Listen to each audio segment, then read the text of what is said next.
Halo, selamat datang dan kembali lagi di Behind the Book. Kali ini bersama saya, Berkah Winata.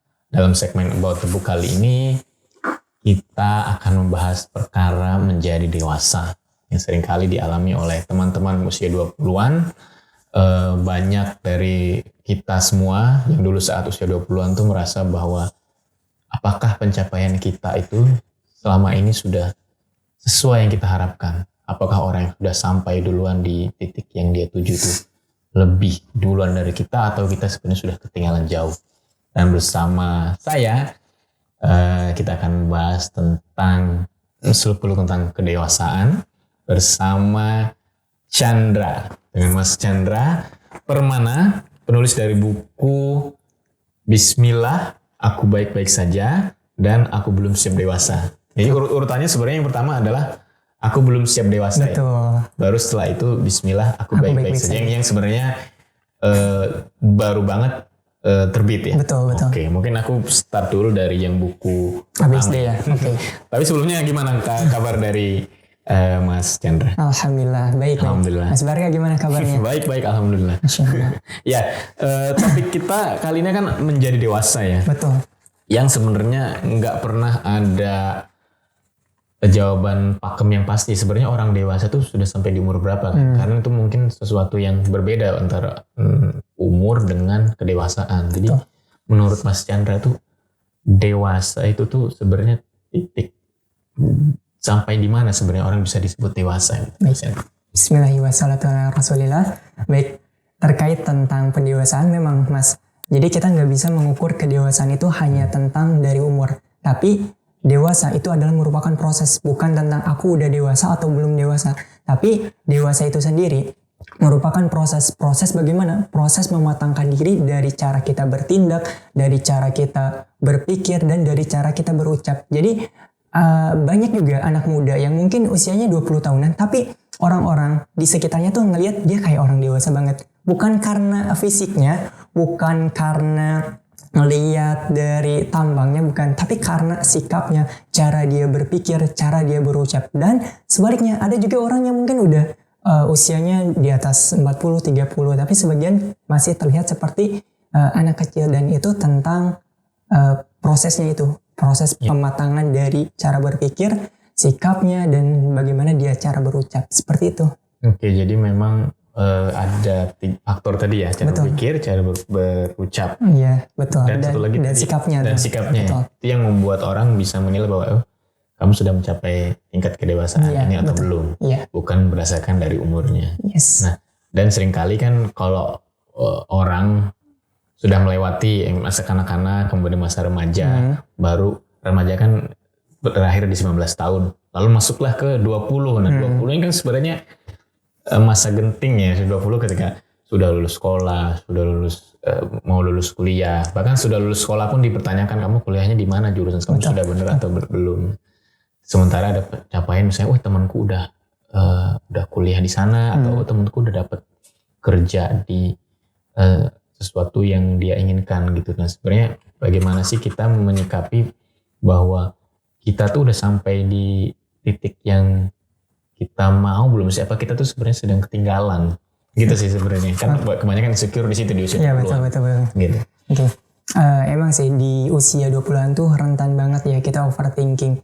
Kita ngelihat teman-teman kita yang pencapaiannya lebih dari kita, padahal setiap orang, setiap dari kita itu memulai dengan start yang berbeda. Dan ketika kita membandingkan diri kita, lihat saja apakah itu membuat kita produktif atau enggak. Karena membandingkan diri itu nggak selalu salah. Ada 3 alasan ketika seseorang itu membandingkan diri. Yang pertama, dia mencari justifikasi atau validasi. Nih, gue tuh udah bisa loh lebih dari dia. Nah, ini yang mungkin lebih baik kita hindari. Kita nggak harus gitu berkompetisi dengan orang lain. Lalu yang kedua, ketika seseorang itu membandingkan diri untuk mencari motivasi. Misalnya dia mencari seorang role model dan sebagainya untuk dijadikan motivasi, dan ini is okay gitu untuk sebagai evaluasi bagi dirinya. Yang ketiga itu mencari mengambil keputusan.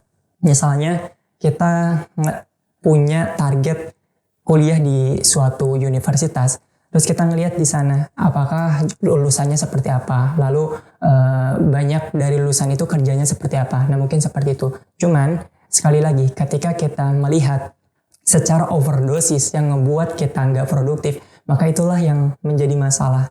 Dan yang paling lebih baik kita hindari adalah ketika kita ingin membandingkan diri kita dengan teman kita yang tujuannya itu mencari validasi. Karena untuk mencari validasi manusia, kita nggak bisa menyenangkan orang lain. Untuk apa? Kita tujuan hidup bukan untuk menyenangkan semua orang. Seperti itu, Mas. Oke, jadi banyak faktor yang perlu kita ukur ya. Sebenarnya kita sampai di titik mana, termasuk misalnya kita berharap banget tadi masuk ke universitas ini. Sementara pada prakteknya langsung patah, misalnya kita sekarang apa nyebutnya SBMPT apa ya, pokoknya itulah. Itu baru masuk itu tiba-tiba patah kan, maksudnya gagal nih saya dalam mencapai tujuan ini. Nah itu sebenarnya kalau terjadi patah seperti itu, bagaimana mendamaikan atau mungkin mencari suatu, aku nggak tahu, mungkin kalau validasi mungkin salah ya sebutannya ya. Bagaimana kemudian berdamai mungkin ya, ulang lagi bahwa tujuan saya ternyata mungkin bukan di sini tapi dalam bentuk yang lainnya. Itu gimana sih? Betul. Dan ini kebetulan saya tuh salah satu orang yang dulu pengen banget masuk universitas negeri, dan saya udah nyoba ujian mandiri, saya udah nyoba kalau dulu masa saya itu SBMPTN ya bahasanya, dan saya nggak masuk di universitas negeri gitu, saya masuknya ke universitas swasta dan nggak terlalu terkenal, enggak. Tapi saya mendapatkan hikmah pada hari ini. Ternyata ketika kalau kita nih sebagai muslim ya, percaya bahwa takdir Allah itu pasti yang terbaik. Menurut apa yang menurut kita baik itu belum tentu baik gitu. Dari apa proses perjalanan hidup kita. Nah, saya nggak lulus atau nggak berhasil ya masuk ke universitas negeri. Tapi alhamdulillah, ketika saya masuk universitas swasta, di situ saya punya waktu untuk sambil mengajar, terus juga punya waktu untuk berkarya. Bahkan alhamdulillah ini juga ketika menulis ABSD itu di sela-sela perkuliahan seperti itu. Dan bagi teman-teman mungkin yang ngerasa gagal, terus merasa bahwa kalau nggak masuk universitas negeri itu merupakan kartu mati atau merupakan nggak ada jalan lagi, itu salah banget gitu. Karena kehidupan kita nggak hanya tentang seperti itu, teman-teman. Jadi terus saja melakukan hal yang terbaik apa yang kita lakukan hari ini, seperti itu. Jadi bukan berarti ketika gagal adalah semuanya runtuh kan, pasti akan ada jalan lain yang mengantar kita justru ke sesuatu yang kita tidak duga ya. Betul, ya, Masya Allah. Termasuk tadi ternyata bisa berkarya segini, justru ketika kuliahnya mungkin jadi punya waktu luang untuk mengerjakan yang lainnya gitu. Dan mungkin godaan yang paling kencang adalah ketika melihat orang-orang udah sukses. Itu kan istilah gampang gitu. Udah sukses, dia udah keterima, misalnya taruhlah terima PNS atau terima BUMN gitu kan. Nah, itu pun yang kemudian menjadikan kita itu merasa diri kita menjadi bukan siapa-siapa, menjadi rendah gitu. Apakah sebenarnya pilihan hidup saya tuh udah bener atau belum? Ketika melihat orang lain sementara belum ada validasi apa-apa juga dari keluarga, mungkin dari teman-teman bahwa kamu tuh bukan ini, jadi kamu mungkin dianggap belum sukses. Itu gimana cara melawan sih, cara merespon terhadap itu ya gitu. Oke. Kembali lagi bahwa tujuan kita hidup itu bukan untuk menyenangkan semua orang, karena mencari ridho yang banyak itu capek banget kayak gitu. Kita fokus aja pada value yang udah kita mulai, kita fokus aja pada langkah yang udah kita mulai. Karena ketika kita fokus pada apa-apa yang ada di pinggir kita, sebelah kiri, sebelah kanan, kita melihat pencapaian orang lain, itu nggak akan membuat kita makin bertumbuh ya. Yang membuat kita bertumbuh adalah ketika kita fokus pada langkah kita. Ya, layaknya kita misal ingin pergi ke suatu tempat, misal saya dari Subang ke sini ya, ke Jakarta. Ya udah, fokus aja pada apa yang mau kita tuju seperti itu. Kita nggak usah fokus yang ke Bandung, kita nggak harus fokus yang ke Surabaya dan sebagainya. Toh tujuan kita ke Jakarta, udah ke situ aja gitu contohnya. Seperti itu.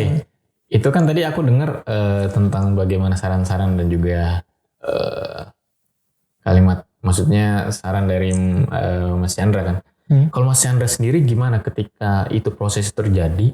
Tadi aku sempat dengar juga pengalaman tentang kegagalan sampai akhirnya menemukan buah pemikiran seperti ini. Aku belum siap dewasa. Ini gimana sih proses berpikirnya sehingga menemukan ini? Pasti menurutku sih pasti menarik karena kan pengalaman asli kalau boleh dibagikan ya. Oh iya benar. Masya Allah, betul banget. Ini juga salah satu buku Aku Belum Siap Dewasa mungkin terinspirasi juga dari sebagian perjalanan hidup saya juga, dari teman-teman dari Instagram yang kadang suka curhat, Kak aku begini begitu. Terus juga kadang aku suka buka Q&A gitu di Instagram, menceritakan tentang lika-liku perjuangan mereka menuju kehidupan dewasa, dan ternyata memang banyak gitu permasalahan-permasalahan yang ada, dan inilah salah satu alasan saya membuat buku Aku Belum Siap Dewasa yang mudah-mudahan ini bisa bermanfaat juga ya bagi teman-teman yang sekarang masih remaja atau sekarang sedang proses pendewasaan gitu yang mengalami quarter life crisis. Dan mudah-mudahan buku ini tidak hanya dibaca sekedar menjadi pengetahuan, tapi benar-benar bisa menjadi karakter yang menjadi value kita di kehidupan nyata, seperti itu.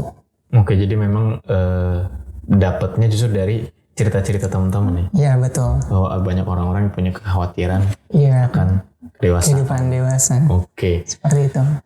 Kembali ke tentang pencapaian, tentu saja pencapaian dan kedewasaan tentu ada, walaupun kita bilang validasi, kamu nyari banget validasi orang sih, tapi kan bagaimanapun ada pendapat yang pendapat yang kita harapkan ada dari seseorang, misalnya dari orang tua, misalnya dari mungkin kakak, mungkin dari seorang terdekat kita gitu. Nah, menurut Mas Chandra sendiri, seberapa penting kita harus memenuhi misalnya keinginan bahwa aku pengen bikin orang tua aku bangga, aku pengen bikin keluarga bangga. Itu bagaimana mengeset goal itu, dan bagaimana ketika kayaknya nggak bisa deh gitu. Ada nggak sebenarnya saran dari situ? Oke. Memang ya. Jadi ketika kita punya impian ingin membanggakan orang tua kita atau orang-orang di sekeliling kita, maka jangan hilangkan rasa itu. Ingin membuat orang tua kita bahagia jangan dihilangkan. Tetapi kita harus memberitahu. Kadang kan ada beberapa orang yang miss gitu antara cita-cita orang tua dan cita-cita kita gitu. Dan ini juga insya Allah pembahasan itu dibahas juga di buku Aku Belum Siap Dewasa ya. Tentang perbedaan impian antara impian kita dengan orang tua kita. Yang pertama, kita harus melakukan sebuah pendekatan dulu kepada orang tua kita. Karena pendekatan dengan orang tua kita itu bukan dengan perdebatan, tapi dengan kasih sayang. Kita bisa kasih hadiah dulu kepada orang tua, gimana caranya kita menyenangkan orang tua. Lalu berikutnya, orang tua kita itu bukan gak setuju dengan impian kita, bukan. Mereka belum tahu aja impian kita tuh arahnya kemana. Karena mereka taunya orang tua kita ya sebagian, kalau sukses tuh jadi PNS, sukses tuh jadi kerja kantoran dan sebagainya. Mereka belum ngerti aja. Contohnya, misal kita, Bu, saya tuh pengen jadi content writer. Nah, kan ibu kita, ayah kita kan masih awam gitu, apa content writer? Belum pasti gitu, nggak tahu apa. Nah, ini disinilah kita perlu menjelaskan. Dan kalau bisa, kita ambil contoh role model, Bu, ini nih salah satu orang yang insya Allah sukses nih, bermanfaat juga jadi content writer. Jadi kita mungkin datangkan beberapa role model, contohnya seperti apa, pekerjaannya seperti apa, lalu manfaatnya buat orang banyak seperti apa. Gitu sih. Oke, jadi memang seni bernegosiasi sebenarnya. Betul. Ngobrol dengan orang tua bahwa bukan langsung, wah Bapak nggak tahu sih content writer kan. Simply mereka mungkin nggak tahu aja kan. Di hidup mereka saat dulu belum kebayang kalau orang kok bisa istilahnya hidup dari menulis kan. Dari menulis. Nah itu mungkin yang saran dari Mas Chandra adalah harus dikomunikasikan baik-baik dengan orang tua ya. Iya betul. Sehingga ketemulah bahwa ekspektasi dari orang tua seperti ini, yang kita termasuk ya kita juga harus membuktikan ke orang tua bahwa bisa, ternyata aku hidup dari misalnya tadi content writer gitu. Terus juga kedewasaan 20-an ke atas juga menimbulkan banyak pertanyaan, terutama misalnya ekspektasi tentang let's say misalnya kenapa belum berkeluarga, kenapa belum melanjutkan sekolah lagi. Nah itu menurut Mas Chandra bagaimana pada akhirnya aku tuh udah lepas dari ekspektasi keluarga bahwa aku tuh sekarang sudah berdiri sendiri dan mungkin sudah bisa menentukan jalan hidupku sendiri. Nah, sebenarnya lepasnya bisa di mana nih? Bisa dibilang bahwa aku bisa nentuin sendiri kok, udah lepas dari keluarga itu. Ada nggak sih sebenarnya titik yang baik ketika bisa menentukan itu sendiri? Oke. Nah, kita kalau misalnya berbicara ya dengan kedua orang tua kita, sampai kapanpun, sampai kita dewasa, sampai usia kita 40 aja, kita tuh tetap anak kecilnya orang tua kita. Ya, orang tua kita nganggap kita memang anak kecilnya, kita yang diurus. Bahkan ketika kita sekarang berbicara, mereka lah salah satu orang yang pertama kali mengajak kita untuk berbicara. Maka ketika orang tua memberikan masukan atau orang tua merasa ragu kepada diri kita, pendekatannya bukan dengan perdebatan, tapi dengan sikap kita di kehidupan sehari-hari. Benar nggak sih kita berubah? Benar nggak misalnya kita nyimpen anduk aja kalau masih di kasur, ya gimana kita mau dianggap dewasa gitu. Terus kita mendebat orang tua kita, sedangkan kita nyimpen anduk masih di kasur, terus kita udah makan nggak disimpan ke ke tempatnya gitu, nggak bantu cuci. Tapi ketika kita memperbaiki keseharian kita, mungkin kita setelah makan nyuci sendiri, kita anduknya nyimpen di tempat yang sepenuhnya, terus kita baju juga nggak narik dari bawah, ya itu kan perlu juga dari pembiasaan sehari-hari. Nah, karena orang tua yang lihatnya di situ, di kegiatan sehari-hari, ya makanya mungkin orang tua kita belum bisa melepas ya, karena dari kegiatan kita sehari-hari di rumah belum terlihat dewasa. Seperti itu. Oke, jadi justru jadi dari hal-hal kecil itu dinilai, betul ya. Dan sebenarnya kepercayaan orang tua tuh mungkin bukan diberikan, tapi kamu yang mengusahakan. Iya, betul. Percaya dong sama saya buktikan bahwa saya bisa gitu. Berdiri sendiri. Dan bukan dari ucapan aja, dari action kita di rumah seperti apa, kayak gitu. Oke. Ngomongin soal nih introvert dan extrovert. Jadi ada yang bilang bahwa kalau kita introvert yang mungkin kurang bisa berbaur atau mungkin menyimpan perasaan sendiri, itu akan lebih lambat menjadi dewasa. Ada pendapat seperti itu, dan karena mungkin jarang bersosial atau segala macam. Menurut Mas Chandra, apakah Mas Chandra setuju atau sebenarnya bisa diusahakan kok kita bisa dengan introvert pun sebenarnya bisa lebih terbuka dan bisa lebih dewasa gitu? Oke. Saya juga belum baca ya bahwa orang introvert itu nggak bisa dewasa.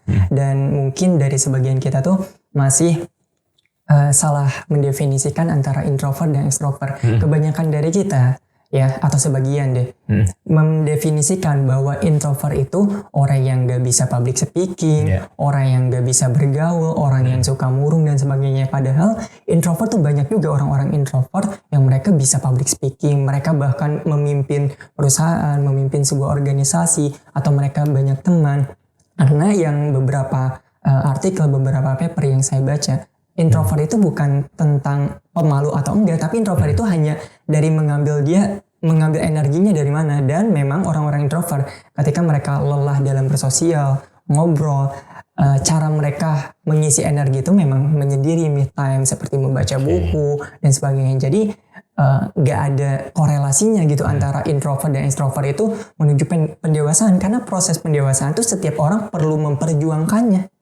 Oke, jadi nggak ada korelasinya ya. Iya, betul. Siapapun punya bisa berproses menuju hal tersebut. Iya, betul. Oke, kemudian bagaimana jika ya, atau ini kepikir ya, misalnya kita taruh tadi ada orang tua dan lain-lain, kemudian kita punya support system yang bagus lah, jadi sehingga mungkin setidaknya kita masih bisa berbagi, bisa ngobrol bersama orang terdekat terkait saya tuh mau kemana sih setelah ini gitu. Bagaimana ketika kita tuh tidak punya siapa-siapa? Bagaimana jika tujuan satu-satunya hanya Allah, hanya Tuhan? Bagaimana kita bisa berdialog mungkin ya, kalau mungkin bisa berdialog dengan Tuhan? Adakah cara seperti itu hingga kita mendapatkan kedamaian? Seperti itu. Masya Allah.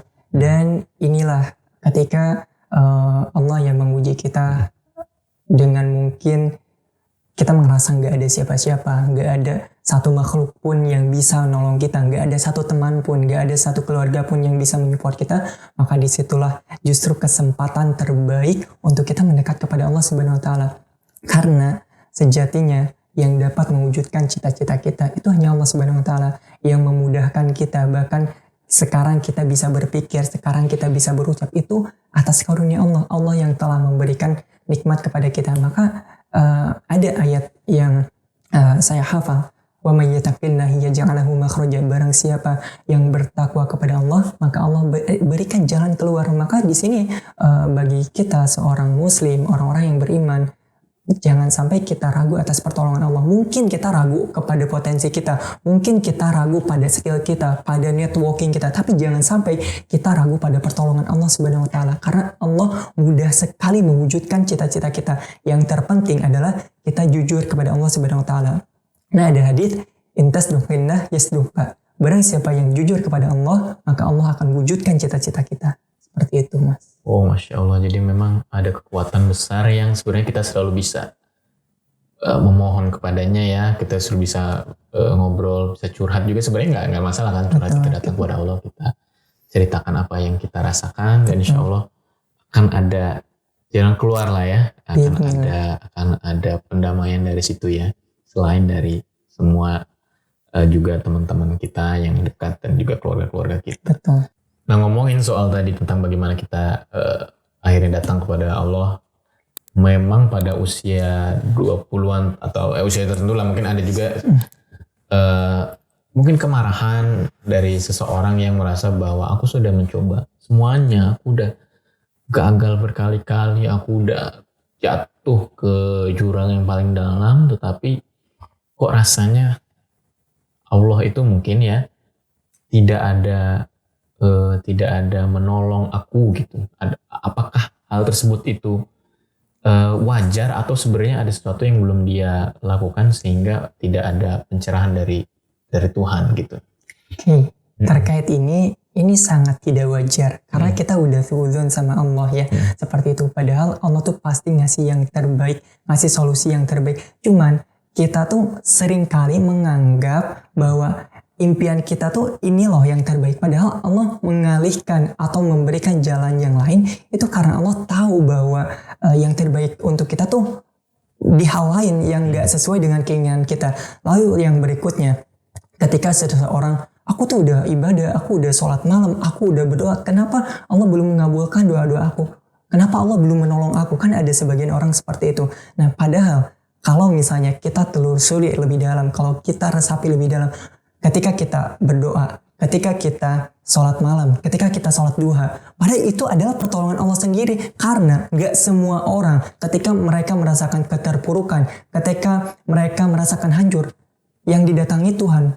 Ya, ada sebagian orang yang justru mereka melampiaskannya pada hal-hal yang dilarang seperti obat-obatan, naudzubillah, narkoba, atau mungkin seks bebas dan sebagainya. Tapi Allah memberikan pertolongannya ketika kita rapuh, ketika kita merasa terpuruk. Tapi Allah memberikan taufik kepada kita, memberikan hidayah untuk berdoa. Dan ini berdoa sendiri tuh adalah ibadah gitu, adalah sebuah pertolongan. Karena gak semua orang ketika hancur, mereka berdoa. Gak semua orang mereka ngerasa hancur, menghamparkan sejadah. Makanya ketika kita mudah berdoa, ketika kita dimudahkan untuk sujud, harusnya kita bersyukur kepada Allah Subhanahu wa taala. Karena Allah yang telah memberikan kita solusi. Karena ya ayyuhalladzina amanu ista'inu bis-sabri was-shalah, wahai orang-orang yang beriman, mintalah pertolongan kepada Allah dengan sabar dan sholat. Ketika Allah berikan kita kesabaran, ketika Allah berikan taufik kepada kita untuk sholat, itu adalah pertolongan Allah Subhanahu wa taala.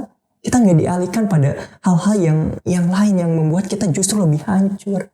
Seperti itu. Oke, Masya Allah. Jadi memang pada titik kita sudah berserah, kita sudah sholat dan juga berdoa, itulah juga sebenarnya sudah bentuk pertolongan dari Allah ya. Betul, Insya Allah setelah itu mungkin akan diterangkanlah jalannya ke depannya, apa sebenarnya pilihan yang kita ambil setelahnya. Betul. Oke, kita mungkin akan bahas tentang buku ini ya, buku Aku Belum Siap Dewasa yang udah bestseller, yang kemudian juga dilanjutkan dengan buku yang merah ini, Bismillah Aku Baik-Baik Saja. Aku pengen mungkin teman-teman ada yang belum tahu tentang isi bukunya seperti apa, mungkin secara singkat boleh diberitahu buku yang Aku Belum Siap Dewasa ini sebenarnya bicara apa, dan kemudian yang Bismillah Aku Baik-Baik Saja sebenarnya bicara apa, pembedanya apa gitu kira-kira. Oke, untuk buku aku belum siap.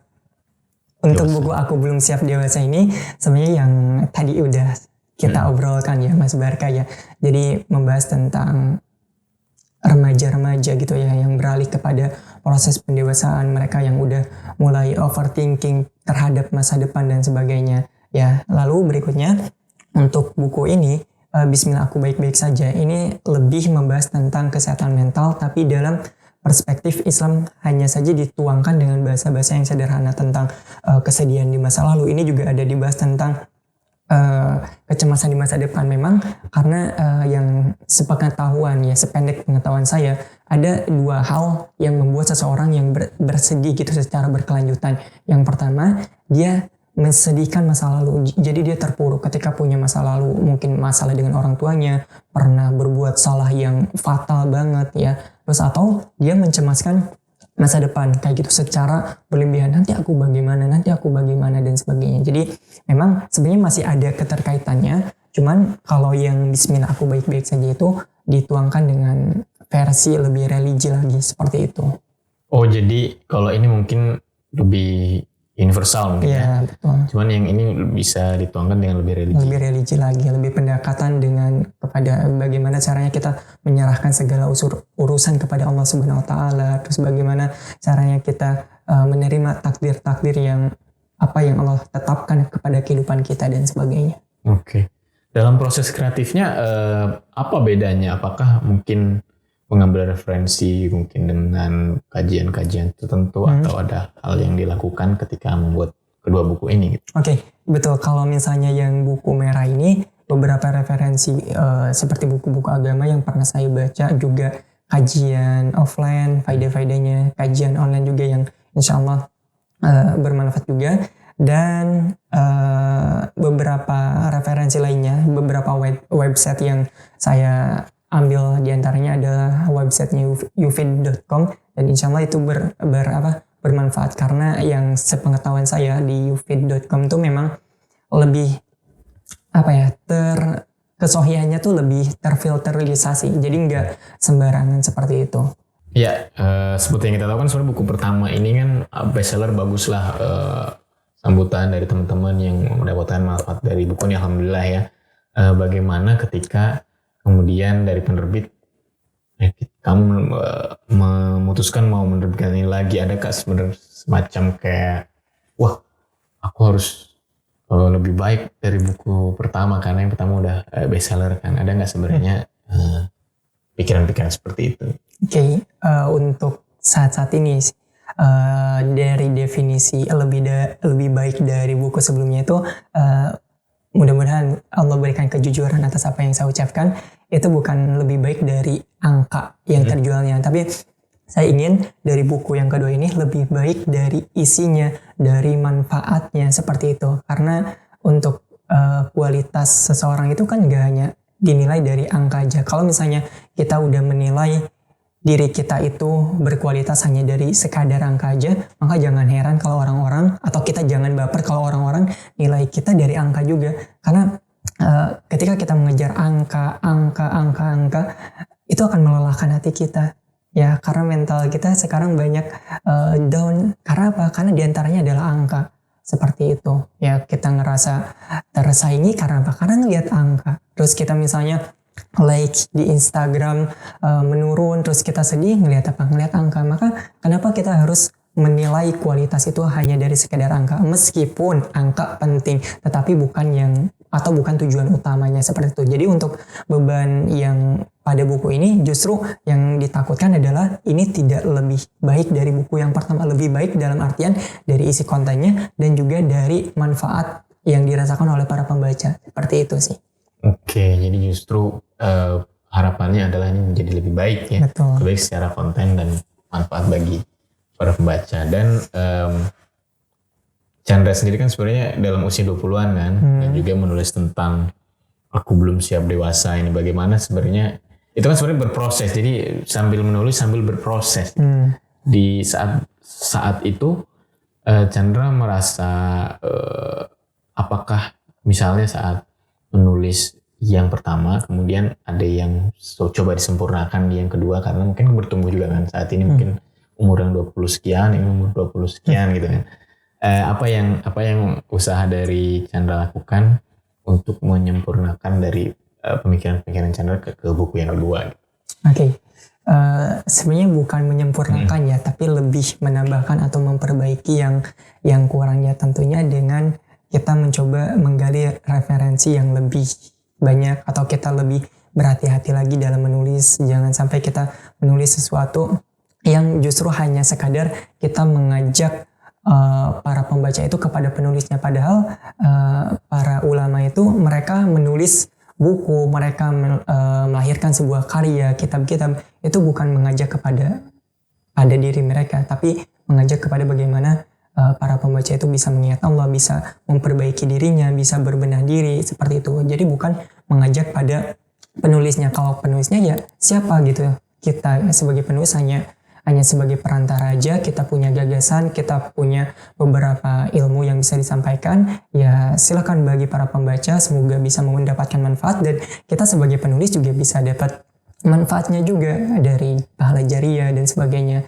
ya, karena sebaik-baiknya manusia adalah yang paling baik bagi manusia yang lain, seperti itu. Oke, subhanallah. Jadi memang bahkan dari Chandra sendiri merasa bahwa pemikiran-pemikiran ini juga datangnya dari Allah ya. Jadi memang sebagai perantara untuk menyampaikan kepada teman-teman yang mungkin membutuhkan, yang mungkin juga akan tercerahkan dari gagasan-gagasan ini.